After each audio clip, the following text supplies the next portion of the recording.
سر آج میرا سوال آپ سے ہیومنزم کے بارے میں ہے. جیسا کہ آپ جانتے ہیں کہ یہ ایک ایسا نقطہ نظر ہے جو ریشنالٹی اور سائنس کو اپنے نظریات کی بنیاد بتاتا ہے اور مورالٹی کی بات کرتا ہے. کئی ایسی اقدار جیسے ڈیموکریسی ہو گیا یا سوشل جسٹس ہو گئی جن کے ہمارے دین میں بھی بڑی قدر و قیمت ہے، ان کی بات کرتا ہے. تو ہمارے نوجوانوں میں سے اکثر کو یہ بڑا متاثر کرتا ہے یہ نقطہ نظر. میں جاننا چاہتا ہوں کہ اس میں آپ کا کیا رجحان ہے، آپ اس کو کیسے دیکھتے ہیں؟ ہمیں جو اللہ تعالیٰ کی ہدایت میسر ہوئی ہے اس نے ایک واضح معیار دے دیا ہے جس کی بنیاد پر ہم چیزوں کے حق و باطل کا فیصلہ کر سکتے ہیں. یہی وجہ ہے کہ قرآن مجید کے بارے میں اللہ تعالیٰ نے یہ بتایا ہے کہ یہ کتاب نازل ہی اس لیے کی گئی ہے کہ لِیَحْکُمَ بَيْنَ النَّاسِ فِي مَا اخْتَلَفُوا فِیہ، ان کے اختلافات کا فیصلہ کرتے ہیں. اس کتاب میں پہلی بنیادی بات یہ بتائی گئی ہے کہ اللہ کا دین انسان کی فطرت میں الہام کیا گیا ہے.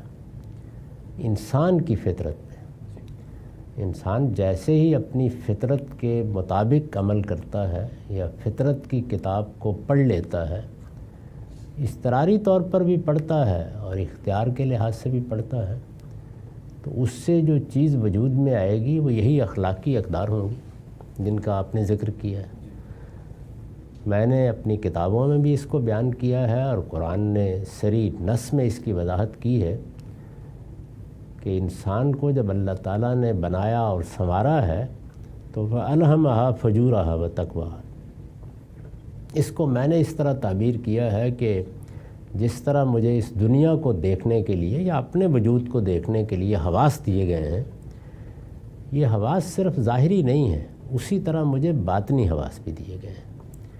یہ باطنی حواس ہیں جن کے ذریعے سے میں اپنے غم کو دیکھتا ہوں، اپنی محبت کو دیکھتا ہوں، اپنی نفرت کو دیکھتا ہوں. انہی میں ایک حادثہ اخلاقی بھی ہے جو مجھے یہ بتاتا ہے کہ فلاں چیز اچھی ہے، فلاں چیز بری ہے. اس لیے ہمارے نزدیک جس طرح اس کائنات کے بارے میں ہمارا علم ایک وجودی حقیقت ہے، اسی طرح ہمارے اخلاقی وجود کے تقاضے بھی ایک وجودی حقیقت ہے.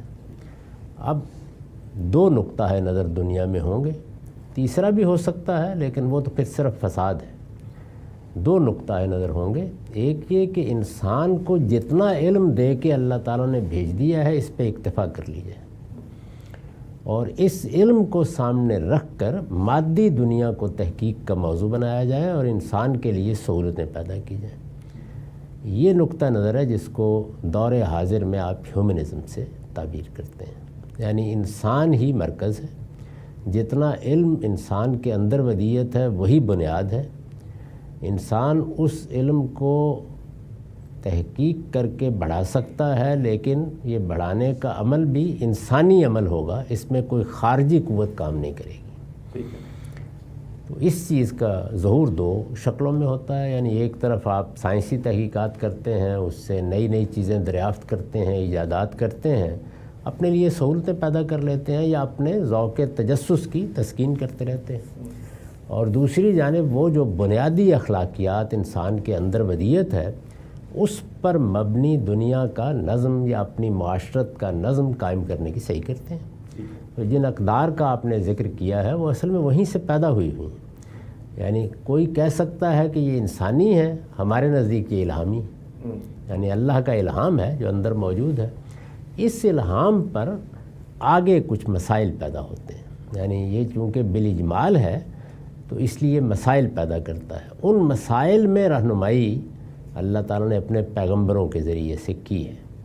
تو ہم انسانیت کو یہ پیغام دیتے ہیں کہ تم بات تو درست کر رہے ہو لیکن انسان اس رہنمائی کا محتاج ہے، اور وہ رہنمائی ہے جو خاص طور پر مشتبہات میں، اطلاقات میں، اصل منزل تک پہنچنے کے سفر میں تمہارا ہاتھ پکڑے گی. اس کے اپنے دلائل ہیں. تو یہ کوئی متضاد چیزیں نہیں ہیں. ان میں تضاد اس وقت پیدا ہوتا ہے جب آگے کی رہنمائی کو قبول کرنے سے انکار کر دیا جاتا ہے. تو اگر آپ اس کو مان کر آگے بڑھیں اور لوگوں کو یہ دعوت دیں کہ انسانی بنیاد پر جو حقیقت تم دیکھ رہے ہو یا تم نے دریافت کی ہے وہ ایک مانی ہوئی چیز ہے. آؤ اس میں اگر کہیں غلطی ہو رہی ہے تو اس کی اصلاح کر لیں. اگر اس معاملے میں کوئی آگے کی رہنمائی ملی ہے تو اس کو قبول کرنے کے لیے تیار ہو جائیں، اور کوئی ایسی خطا نہ کر بیٹھیں کہ جو انسانیت کی خطا بن جائے. یہ مذہب کا پیغام ہے، یہ دین کا پیغام ہے، یہ اس پر مبنی ہے.